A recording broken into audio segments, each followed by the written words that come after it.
When I'm working with homeowners, a common concern that I hear from them is, are they making the right selections for their project? Whether it's paint colors, countertop materials, flooring, they want to make sure that their project looks good. One common question I hear from them is, what is the difference between granite and quartz? So today I'm at Credit River Granite in Burnsville, Minnesota. They are a fabricator and installer for countertops. They have been installing and fabricating our countertops for over 15 years. So we're going to go inside. I'm going to show you a little bit of the showroom. I'm going to show you a little bit of the warehouse, maybe even how they produce and fabricate the product. And also we're going to talk to Zach so we can find out the difference between these products and help educate you on the materials that we use for our projects. So come on in and let's take a look.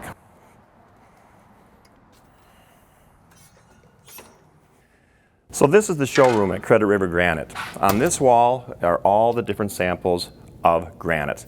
Granite is sold in different price points.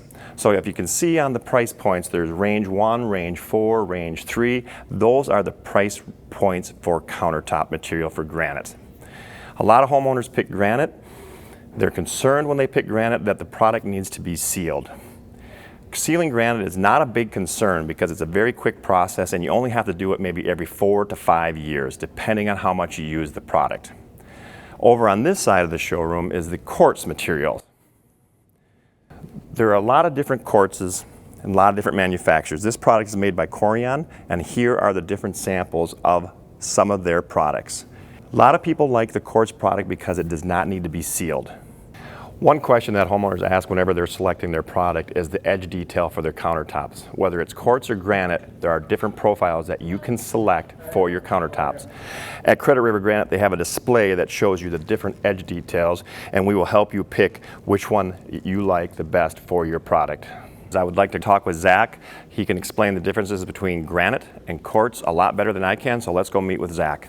Hello. Zach, how are we doing? Good, how are you? Good. So I want to explain to our customers the difference between quartz and granite because that's a very common question that I hear from homeowners. One is maintenance, one is durability. So I'm hoping you can help and guide us on the differences of these products for our homeowners. Sure. As far as durability goes, they're both extremely durable. There's a little bit of maintenance with granite because it's porous, it's a natural stone, where there's no maintenance at all with quartz. Yep. Quartz you just clean with soap and water, wipe it off with a dry cloth so it doesn't get all cloudy. There's a daily cleaner that you can use with granite that has a little bit of sealer in the cleaner. You don't have to use it every day, but if you use it once a week or whenever you want to give your kitchen a good clean, then you probably won't ever have to reseal it again, depending on the stone. But that's what I recommend most people doing. And then the original seal will last a long time. Okay. So let's say a homeowner doesn't do the daily cleaning with the sealer in it. How often would they have to seal the countertops with a granite sealer? Sure. It'll vary from granite color to granite color because they're all different minerals. Okay. That's what makes the different colors. In general, I would say 3 to 5 years, you might have to reseal it if you just used basic soap and water to clean it. Okay.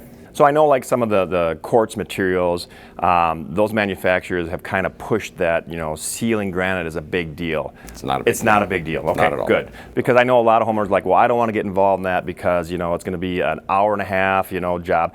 I have granite in my kitchen and I've sealed it. It took me approximately 10 minutes to seal it. Is that about right? The harder the stone, you probably don't ever have to seal again. Okay. The more porous ones is when it might take you at the most an hour to seal a kitchen. Okay. So an hour, maybe every 3 to 5 years, depending on how much you use it. Correct. Okay. Yeah, maybe. So it's not a big deal. Not at all. Okay. Now let's talk about price point between granite and quartz. I know there's different tiers. Is quartz sold in tiers? Or is it just the granite? Nope, they're both sold in tiers. Okay, so the lower tier, the lower the cost. Yep. Higher the tier, the higher the cost. Yep. What determines the cost or tier for granite and quartz? Sure. So the granite, the more readily accessible that color is, where it comes from in the world, that sort of thing is what drives the cost. Okay. The higher you go, the more rare it is, the harder it is to get from wherever it's mined to America, that type of thing. Quartz, it strictly varies depending on color pretty much, and how the manufacturers have to make it. Okay, so can you explain to our homeowners how they make quartz products? I mean, it's a resin product with stone, correct? Yep, so 93% of it is crushed up quartz, crushed up resin into like sand, basically. Okay. And then the other 7% is all the glues and everything. And it starts off super thick, and then they compress it down to get to the the finished thickness, which was about 1.25 inches. Okay. 3 centimeters. Yep. And that's what also makes it non-porous, is because it's man-made, so it's... They can compress it to the point where there's no Yep. porousness There's to no it. porousness in it. Okay. Okay. So now, like with granite, you know, we do a lot of granite in our kitchens and bathrooms, and we are getting more and more into quartz. People are really liking it. Some of the character, some of the graining, some of the movement of the granite, does that affect the cost of the granite? In general, yes, it can. So the cooler the granite, the more expensive. Granite, usually it's the more expensive. Okay. It is, yes. And it's kind of the same way with quartz. You know, the fancier looking it is, that's the fancier price. So here we have different samples of quartz. There's different manufacturers. There's Corian, which I know everybody's heard of Corian. This is Corian quartz. Corian quartz, correct. Okay. Yep. And so now there's other manufacturers. There's Vicastone. What do we else have? We got Vicastone. This is MSI, which is a very popular one. Caesar Stone. Okay. There's probably 9 or 10 different companies all throughout the showroom. So if a customer likes this particular quartz, can they see this in a full slab versus this smaller piece? Yep. Okay. Yep. Almost all these ones you can go to the actual distributor and see in a full slab. So if they liked different samples, they could actually go to the distributor. Where is MSI located? In Plymouth? Plymouth, yeah. Okay. So it's not that horrible to drive up there? No. Okay. Because there's no way you could keep all these slabs here full slabs? No. Yeah. So at Country Creek Builders, we do a lot of bathrooms for homeowners, and a lot of the bathrooms have smaller vanities, so the homeowners are able to select a remnant piece, whether it's quartz or granite. The benefit to the homeowner for selecting remnant is it's less expensive than a full slab. So let's go in the back where they have all the remnants that the homeowners can view and pick their countertops for their bathroom. So let's head out in the back and see what they have. We're in the warehouse. It's a little noisy, so hopefully you can hear us. All these remnant pieces here are from other projects where they had leftover pieces, whether it was an island or a kitchen that they needed not as much granite or countertop for their product. So we have the remnant pieces in here. There's granite and quartz. The nice thing is if they pick a quartz granite, it's really the same cost whether it's quartz or granite. A remnant's the same cost, no matter what. So you can get a little bit fancier piece for the same prices. Okay. Yeah. So typically quartz, you know, and that's a good point, pricing. Typically quartz is more expensive than granite. Is that a fair statement? Correct, yep. Okay. And in general, it starts a little bit more. Okay. On the very, very top end, it won't get as expensive as granite, but okay. In general, I would say quartz is usually a little bit more expensive than granite. So is it a 20% increase over granite, kind of into the ballpark? It's not double. No, it's not double, but it's, again, it all depends on the tier, the different tiers. So the benefit to a remnant piece is that they can pick a quartz countertop for their bathroom, and they're not paying any extra for the quartz. So let's take a look at some of the samples. This is a really popular type color. So this is quartz and it's marbly looking, and this is extremely popular right now. Okay. And so now you can make a vanity out of it, maybe a couple of things like maybe we do a lot of shower curb tops, we do shower benches, and we can use these pieces for that.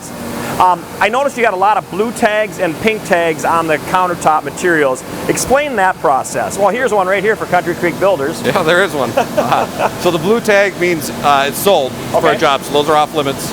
If it's got a pink tag on it, it's just on hold until the date on the tag. Okay. So if the date's passed, it's fair game. So really all we got to do is find something that your client likes and that it's big enough to fit their vanity. And so typically I send you the drawings for our projects, especially with bathrooms because the vanities are all different sizes. I send Zach the drawings ahead of time so that when the customers do come in here, Zach will know how long of a slab of granite or quartz they need for their vanity. So when a homeowner comes in, if they find a piece they like and there's no tag on it or a pink tag, and let's say that date is expired, they can probably have that piece. Yep. Okay. Yeah, and I'll tag it with the blue tag with their name on it, how big a piece they need. Yep, because like right here it says Country Creek, and that's a job that we got coming up. Yep. So a customer of ours came in here and made that selection, and now that slab is on hold for them. This is quartz, and then that's granite. Yep. So now are the granite slabs bigger? In general, the remnants are usually a little bit bigger, yeah. Because I just noticed they're taller. Yep. But it's the same program with granite versus quartz. You just got to find something that you like. So now let's say a customer comes in and they want to view this piece. Obviously it's sandwiched in here. Yep, we can pull it out. You'll pull it out for them so they can get a good look at it? Yep. Perfect. I like it. You have a lot of selections here. Yeah. And now I noticed you have full slabs over here. Are those slabs that are sold for a project? About half of them are sold for a project, and half of them are more of our stock material that we keep in stock. So it's usually the lower price material. So the material you use a lot of, you keep on stock. Yep. And you also have some outside, right? Yep, we also keep some outside. Now, the reason it's a little noisy in here, because this is where Credit River Granite does all their fabrication. So when we do a project, Zach comes out to our project once the cabinets have been installed, and he does a template. So sometimes that templating means he's measuring, and other times you have a digital machine that it's a laser. So explain that process a little bit. That's more for complicated jobs, right? Yep, yeah, a regular rectangle vanity top we don't need the laser on. Anything complicated, pretty much, it all gets lasered, so it's all right exactly to the front of the cabinets and butts up to the wall. It's perfect. So if the outside of a wall has a bow in it, that laser will pick that up, so when you guys fabricate and cut it, it already has that taken into consideration. Yep, so our saw is a half saw, half water jet, so the water jet can zigzag on that. Perfect. I can show you guys the saw if you want. All right, let's take a look at it. So now this is all computer inputted CNC machine basically, right? Correct, yep. And so that's the blade, and then when it comes to cutting the walls or cutting sinkholes, then the water jet gets going. Okay. So this machine is what actually puts the edges on it. It can polish sinkholes if we need it to. And any of those fancier edge upgrades, they're all done on here. Okay. So some of the more eased edge, some of these guys will do them. All the fancy ones, and about 90% of the eased edge are done on this machine and that machine. Okay. Now, we've had some projects in the past where you've actually have done a rock edge. Correct, so that's all done by hand. That's all done by hand. Okay, so there's no machine that does that. No, that's the one that's done by hand. All right. And that also, means it's more expensive because of the labor involved in it. Correct. How many countertops do you guys install on a weekly basis for all your projects? Probably 7 to 10 kitchens. In one day? In one day, so you guys are pumping out a lot of countertops. Correct. And that's probably why these machines are so valuable. Yep, we're quite busy.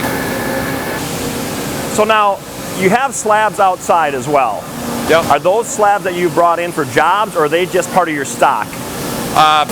Both, actually. Okay, can we go up to yeah, let's go out and look. Right. Yeah. Perfect. That's a camera up there, and that takes a picture of this slab. Okay. And then in the office, we can overlay the template from that laser measure onto this slab so you can see ahead of time where your seam's going to be, how it'll look.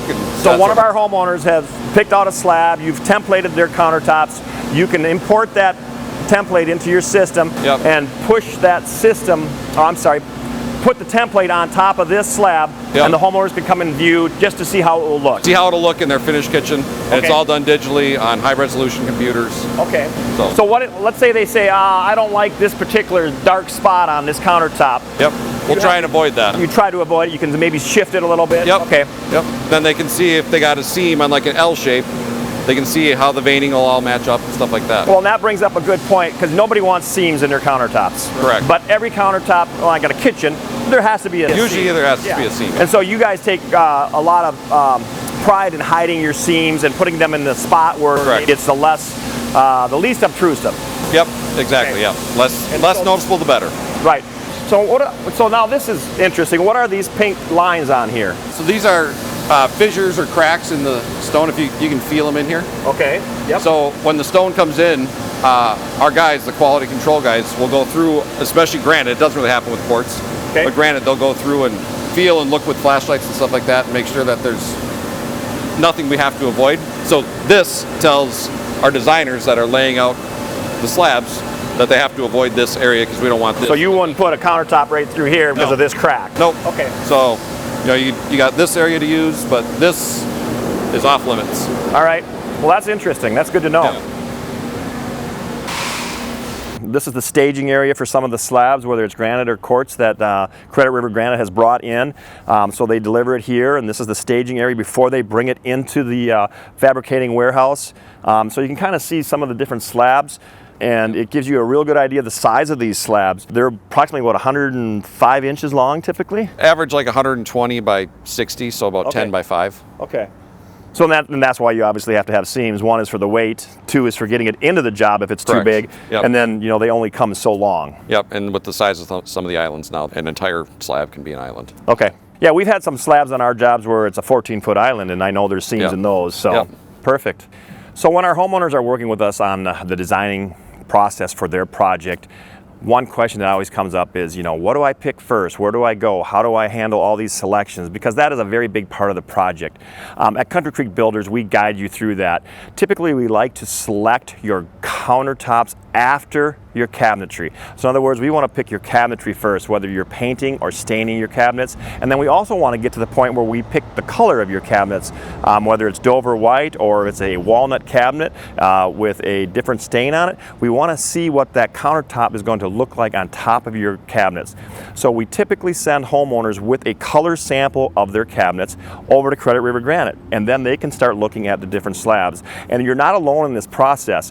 There's two choices I give homeowners. I can meet with them at Credit River Granite and help them make their selections, or Credit River Granite also has design personnel on staff that can also help the homeowners.